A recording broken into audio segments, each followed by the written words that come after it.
देखिए, हमारी मुल्क की जो सियासी तारीख है वो हमें यही सिखाती है कि कभी इकामे पर सर कलम किया जाता है और कभी तोशा खाने पे। मेरा ख्याल है कि सिर्फ राजा परवेज अशरफ ही बचे हैं शायद जिनको किसी कानूनी कार्रवाई या किसी भी किस्म की कार्रवाई के तहत नाअहल या गिरफ्तार नहीं किया गया। ये है हमारी मुल्क की सियासी तारीख।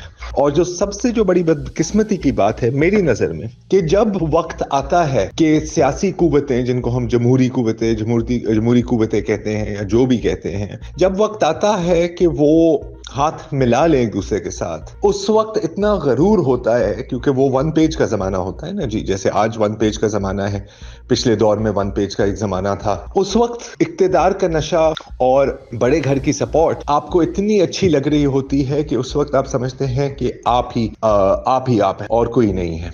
तो जब रेकनसाइल करने का वक्त होता है, जब ब्रिजेस बिल्ड करने का वक्त होता है, उस वक्त आप उन्हीं ब्रिजेस को जला रहे होते हैं। चुनाचे जब बुरा वक्त आता है, और सब पे बुरा वक्त आता है, सब पे बुरा वक्त आया है और आता रहेगा, क्योंकि कभी रात लंबी होती है और कभी दिन। जब वो वक्त आता है तो फिर कोई नहीं होता आपके साथ। और ये जिनको हम जमहूरी कुव्वतें कहते हैं, जिनको हम सियासी कुव्वतें कहते हैं, हम देखते हैं कि वो खुश हो रही होती हैं कि जी पीटीआई खुश हो रही थी कि जी नायल कर दिया है नवाज शरीफ को, हा। अभी नून लीग खुश हो रही है कि गिरफ्तार कर लिया है इमरान खान को। अल्टीमेटली आप सब ने लूज करना है। माजी में भी आपने लूज किया है और अभी भी आप मुस्तकबिल में भी लूज करेंगे, क्योंकि यहां पर एक असूल है पाकिस्तान की सियासत का, और वो है कि द हाउस ऑलवेज विंस।